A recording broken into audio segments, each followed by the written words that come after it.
Akashvani COVID-19 ప్రత్యేక వార్తలు చదువుతున్నది గద్దె దుర్గారావు. దేశంలో గడిచిన 24 గంటల్లో 46,232 కొత్త కోవిడ్ కేసులు నమోదయ్యాయి. దీంతో మొత్తం కేసుల సంఖ్య 90,50,598కి చేరింది. గడిచిన 24 గంటల్లో 564 మంది చనిపోయారు. దీంతో మొత్తం మరణాల సంఖ్య 132,726కి చేరింది. దేశంలో ప్రస్తుతం 4,39,747 యాక్టివ్ కేసులున్నాయి. గడిచిన 24 గంటల్లో 49,715 మంది కోలుకున్నారు. దీంతో మొత్తం కోలుకున్న వారి సంఖ్య 84,78,124కు చేరింది. రికవరీ రేటు 93.67% చేరింది. గడిచిన 24 గంటల్లో 10,66,022 నమూనాలను పరీక్షించామని భారత వైద్య పరిశోధన మండలి తెలిపింది. దీంతో మొత్తం పరీక్షల సంఖ్య 13,57,808కి చేరింది.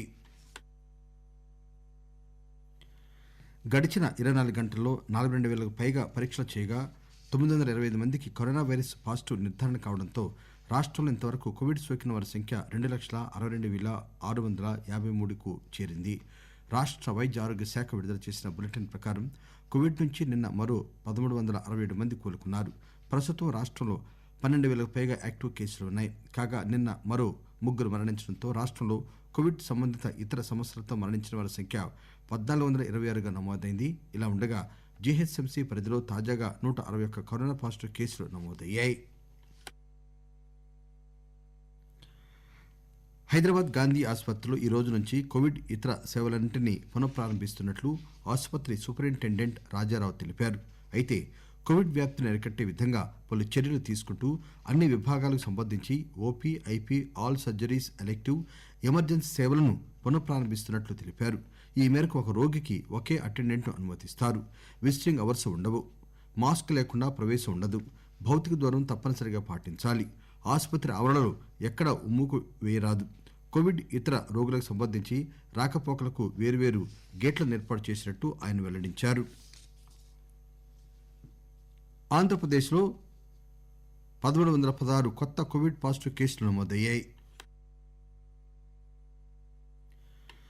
రాష్టంలో 821 మంది రికవరీ అయ్యారని విజయవాడ కోవిడ్ నోడల్ అధికారి తెలిపారు. కాగా ఇంతవరకు రాష్టంలో మొత్తం 8,58,711 కోవిడ్ పాజిటివ్ కేసులు నమోదయ్యాయి. 16,000 మంది చికిత్స పొందుతున్నారు. కోవిడ్తో 6,910 మంది మరణించారు. ప్రముఖ కవి, కేంద్ర సాహిత్య అకాడమీ అవార్డు గ్రహీత, పాత్రికేయులు దేవిప్రియ ఈ తెల్లవారుఝామున హైదరాబాద్లో మరణించారు. దేవిప్రియ మృతి పట్ల ముఖ్యమంత్రి చంద్రశేఖరరావు సంతాపం వ్యక్తం చేశారు. కవిగా, రచయితగా, కార్టూనిస్టుగా సామాజిక చైతన్యాన్ని పెంపొందించేందుకు ఆయన ఎంతగానో కృషి చేశారని ముఖ్యమంత్రి కొనియాడారు. దేవిప్రియ సాహిత్య ప్రతిభకు గాలిరంగు రచన మచ్చుతునకని ఆయన కొనియాడారు. ఆయన కుటుంబ సభ్యులకు ముఖ్యమంత్రి ప్రగాఢ సానుభూతి తెలిపారు.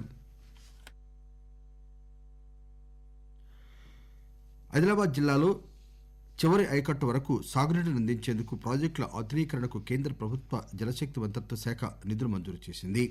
కేంద్ర ప్రభుత్వం dam rehabilitation and improvement program DRIP కింద ఉమ్మడి ఆదిలాబాద్ జిల్లాలో 20 ఏళ్ల క్రితం నిర్మించిన 7 ప్రాజెక్టుల ఆధునీకరణకు 152.06 కోట్ల రూపాయలు మంజూరు చేసింది. ఈ నిధులతో ప్రాజెక్టుల సామర్థ్యం పెంచడం, గేట్ల నిర్వహణ మరమ్మతులు, కాలువల మరమ్మతుల పనులు చేపడతారు. ప్రపంచ బ్యాంక్, ఆసియా బ్యాంక్ ఆర్థిక సహాయంతో డ్రిప్ ఫేజ్ 2, 3 పనులు 10 ఏళ్ల కాలపరిమితిలో పూర్తి చేయాల్సి ఉంటుందని తెలిపింది.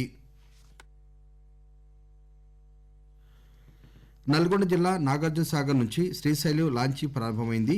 లాంచీ ప్రయాణాన్ని నందికొండ మున్సిపల్ చైర్పర్సన్ అనూషారెడ్డి, అటవీశాఖ అధికారి సర్వేశ్వరరెడ్డి ప్రారంభించారు. 16 మంది ప్రయాణికులతో సాగర్ హిల్ కాలనీ నుంచి ఉదయం 9:30కు బయలుదేరిన లాంచీ 6 గంటల పాటు నీటిలో ప్రయాణించి శ్రీశైలం చేరుతుంది. అక్కడి నుంచి పర్యాటక సంస్థకు చెందిన బస్సుల ద్వారా ప్రయాణికులకు శ్రీశైలంలోని దర్శనీయ స్థలాలను చూపి దైవ దర్శనం చేయించి రాత్రి బస కల్పిస్తారు. ఆకాశవాణి కోవిడ్-19 ప్రత్యేక వార్తలు ఇంతటితో సమాప్తం.